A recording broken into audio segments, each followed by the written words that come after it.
A few years ago, I was standing next to a couple on a lot, and nobody else was around. I was just there as a trainer waiting for consultants to come around. The couple was in their mid-30s. They had two kids running around like crazy rugrats all over the lot, hands all over everything, crawling inside of cars. You know the drill. Taking a look at their vehicle, stroller in the back, and they were pretty well ready to do something right then and there.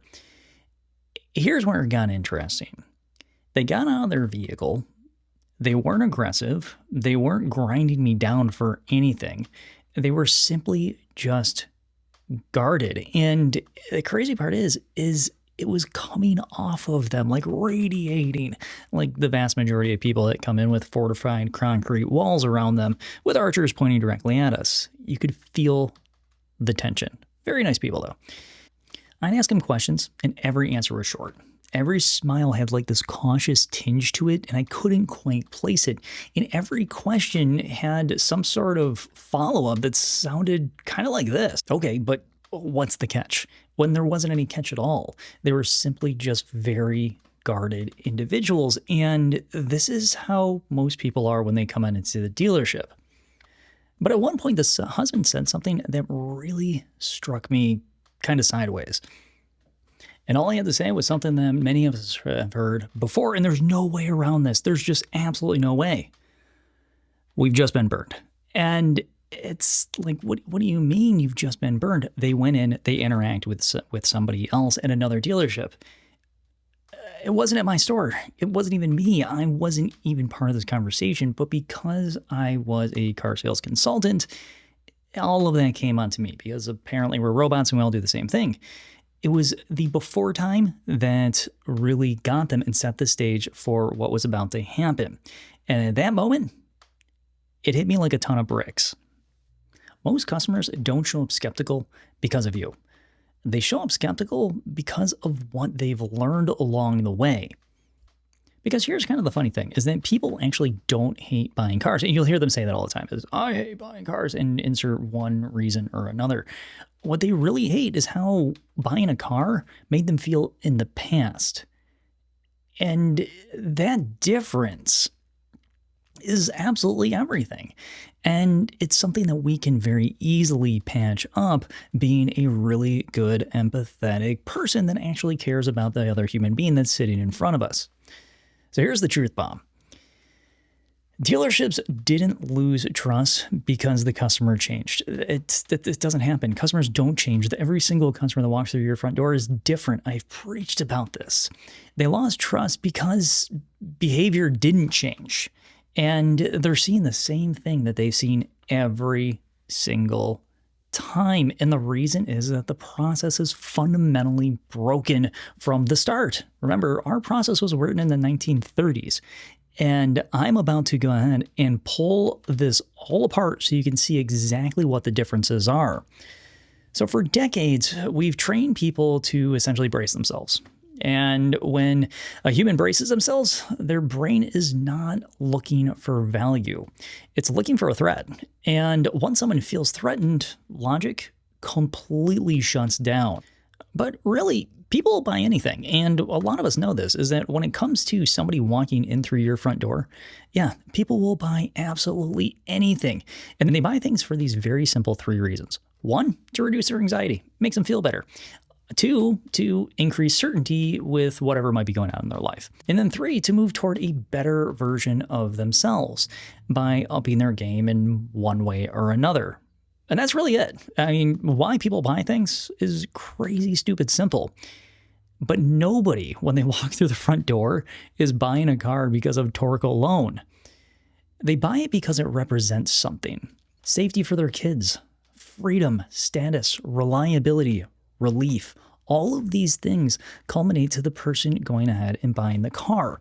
The vehicle is actually rarely ever the product that the customer is looking at. And the environment that they're in, the physical environment, can increase anxiety instead of decreasing it. And when I hear people say, well, we have this beautiful brand new store, therefore we must be making more money and selling more cars. I'm sorry, that's not how it works. If the brain is in an uncomfortable area and it's feeling anxiety, all of a sudden it puts up that castle wall again and says, no, we're not going to go ahead and do this. Even if your numbers are making sense, the customer will still look at you and go, no. Now, people buy things for 3 reasons. 1, to simply reduce anxiety. 2, to increase certainty in one area of their life or another. And then 3, to move forward toward a better version of themselves. And really, that's it. Nobody buys a vehicle because of torque. People aren't coming in looking at every single little grainy detail in a spreadsheet going, hey, how the heck does this thing work? They buy it because it represents something to them, whether it's safety for their kids, freedom, status, reliability, relief. All of these things play massively into whether they're going to make their decision. But one of the things that I didn't say in here, they don't buy it because of the money. They don't buy it because the payment was good. People don't run out and spend $50, $40, $30, $20,000 because it's just something that they want to do today. It's a decision that doesn't come lightly to most people. But when it comes down to the feels, that's what gets people to buy anything. You see, the vehicle is actually rarely ever the product. The feeling is, and that's something that we can all tap on into. But if the environment that the individual is in increases anxiety instead of decreasing it, the brain goes, no bueno, we're not doing this. And it tries to run away, even if the numbers make complete, perfect sense to that individual. So let's talk about the trained behaviors then. The first one is going to be trust leaks. Picture this. A customer asks, how long does this whole thing going to take? It's a question that I absolutely hated. And the reason is that I knew after selling many products over many years is that it's going to take a little bit and you should know this, but we can't pull the customer aside and go, hey, listen to me. This is exactly the answer. It's not cool. And if you want anxiety to spike, go ahead and tell them, yeah, it's going to be quick, and then watch it all fall apart because it just wasn't. Our response is typically like, well, it shouldn't be too long. And you want to give that so badly. But the reaction, you're going to see it happen in real time. You give this, their shoulders are going to tighten, their eyes will narrow just slightly. And this is because vague answers equals unsafe. And try this one, or the classic, we just need a few signatures. I love this one. With no explanation, no roadmap at all. We're simply just complying with what the road to the sale has told us over many years. This doesn't feel like a collaborative, system. It feels like it's being controlled by something else. Now, if somebody's coming in to buy something from me, I'm going to slow down a little bit and get to know who the heck they are so I can cater to them in the best ways possible. But to go ahead and say, well, we need to do things X, Y, and Z way because of compliance, I'm sorry, if you're a manager out there and you're telling your staff, well, we do things exactly this way every single time. No, you have to have some flexibility. Case in point is this. I was working at a dealership one day, training some sales consultants, and one of the sales consultants stepped up in class, raised his hand, stood up, and said, we don't do it that way. I said, what do you mean? Your needs assessment is not a thing? And he says, well, the manager won't let us back into the dealership unless the customer is on a selected product. I was like, okay, how much are you making per copy here? And he started telling me his commissions, and it was mini, big pounder, mini, big pounder. And the thing that was keeping him in the business were these big paychecks that were coming like once every 5th or 10th vehicle. Other than that, the dealership was baiting him along, taking the customer's needs and quite literally throwing them in the garbage can and going, hey, we just don't care about this. And this controlled situation makes people kind of hate you because anxiety doesn't help. And then we attempt to make them feel better by moving the numbers around because rebates help people feel better, and assessing the structure might help a little bit. And loyalty doesn't really buy into things like rebates and incentives. So we ask them to sign, they sign, and then they get into the office and then the numbers move. Here comes some rebates, right? And maybe it's the structure that they needed to change. Maybe it's because something totally legitimate is making the numbers move around. But if the explanation isn't clear and proactive, the brain says this is slippery and it wants to run away, because anything that just feels vague or slippery or odd is just time to run. As consultants, while we're working with the customer, usually on the walk around, we tend to do something that I call the data dump. We cover every feature, every package, every acronym, and the customer's sitting there going, oh yeah, they're looking engaged, but the light's not on up here anymore. The overwhelmed stress response is kicking in. The customer is completely overwhelmed at this point. And when people are overwhelmed, they don't feel confident. They feel small. And then there's this other thing, the pressure. And I've always loved this, is that we have this idea that, well, get out there and control your customer. And I'm sure you've said it before, and I know I have before. And as a sales consultant, we go, okay, so I am in total control. I'm going to let you in a little secret here. You don't have any control over this. None. Actually, you know the process, but the process can be easily broken by the person that doesn't know the process, the customer. And then when the process is broken, we fight to get it back on track. And then we start asking really dumb questions like this, Jim. What do we have to do to earn your business today? Now, this might sound normal in the showroom, but to the nervous system of the human body, this immediately triggers urgency. And urgency without safety feels like a threat. And people don't buy when flight or flight is triggered. They escape. They run away. They fight tooth and nail for every single dollar that you have when it comes down to negotiation, because it's the only part of the process that they actually understand, because it's the only one that we invite them into. And then we layer this on top. Sales promises clarity, F&I speaks a completely different language, and service just feels rushed. This isn't malicious, it's just how it happens, and we easily at dealerships can become misaligned. But customers, they don't experience departments, they experience one organism at a time. And if one organism argues with itself, trust completely craters and it collapses. You see, consistency offers up confidence, and confidence offers up comfort. Predictability is going to bring safety to the front, and alignment with departments equals power, meaning that we actually know what the heck we're doing, and we can all work in sync with a customer that feels comfortable. So let's go back to this couple that I was talking about just a second ago. Instead of rushing them, I decided I'm going to slow down, because these people, they're already frantic and they don't need to be any crazier at this point. So I said, hey, before we do anything else, here's what today looks like. I outlined a timeline for them. I outlined the steps that we were going to take and when the numbers would come up and who they would meet along the way. You could literally see their shoulders drop, and predictability lowers fear faster than discounts ever could. Now, when we got to the paperwork, I changed gears a little bit.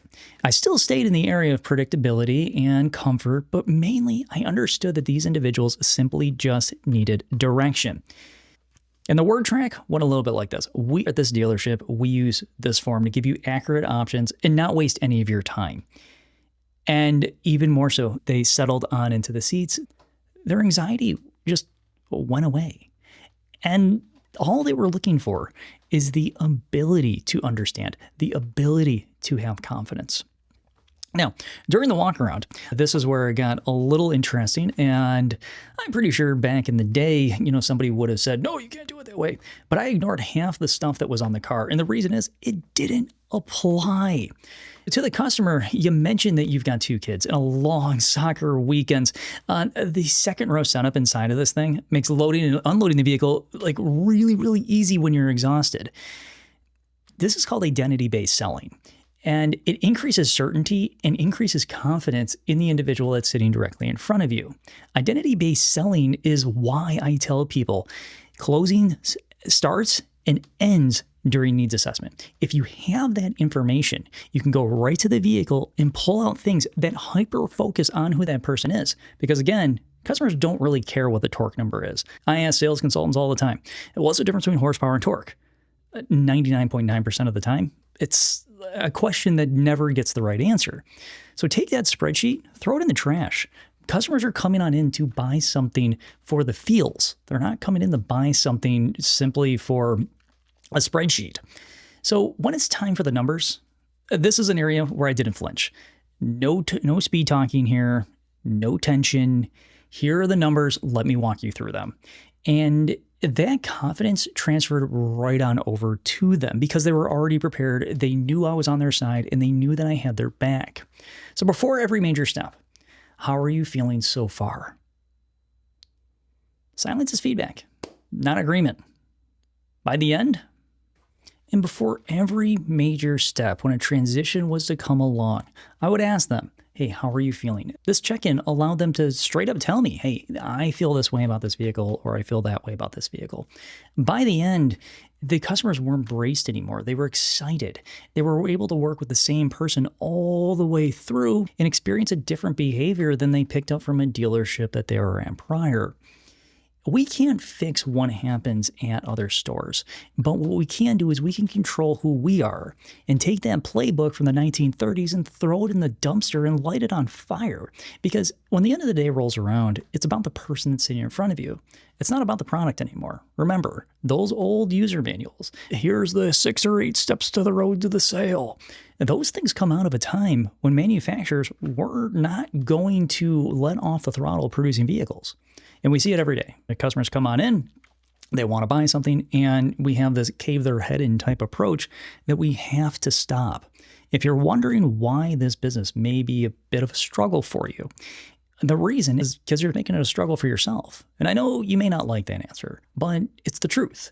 This business has given so much back to myself and a lot of other people simply because it allows you to meet people and see people for who they really are. And then once you get on the same page with them, people want to give you their money. But if they aren't in a position to desire to buy the product, then they'll be in a position to fight you tooth and nail once you finally get to the price. And that's not cool for you. It's not cool for your bank account. It's not cool for your mortgage, your significant other, whatever it might be. Either way, the customer in the end is in control of your income. And the only way for us to get that back is to change the way that we do things. And here's where most dealerships just straight up fail. They try as hard as they can, but it kills them. They're just stuck on this old 1930s owner's manual on how exactly we should do our jobs. And it's kind of sad and pathetic because we just need to realize that money is not forked over from the customer just simply because there has to be meaning there. So most stores, when it comes down to failure, it's kind of like this. They hear this, they nod, they do nothing different after they've executed that behavior. You see, we hope in this business, and hope is something that I hear all the time, is that the customer is going to change. It is just not happening this month. Hope isn't a strategy. It's simply not. Hope in this business is reluctance for us to sit down and clarify negative behavior. And behavior change requires repetition and it requires work. So this week I have something for you, and it's only going to take you about 10 minutes. And it's going to be probably one of the more powerful things that you've done in a while when it comes to sitting down and actually improving your job. I want you to figure out where weak phrases live for you. When you say things and you get a reaction from the customer, write that down and then perform a trust leak audit on it. Because what you want is the public to praise you for positive customer experience. Because public praise is one of the strongest languages that you can have. It's the thing that gives us good ratings. It's the thing that allows people to come on in off of Google and go, oh, hey, these people are absolutely incredible. But when it comes on the weak language and the language that we speak, words like the box and stroke and bogue and roach and all that fun stuff, understand that that's our language. And it's something that I've always considered to be sacred. It doesn't sound good to anybody that might be listening to it, but that's why it is our language. And keep it away from the customer. Keep it away from them, because nobody wants to hear that you're going to go into the box in just a minute. It sounds terrible. But when the culture shifts and you've dedicated your life to saying, I am going to make sure that people feel better when they're sitting in front of me, all of a sudden the language shifts too.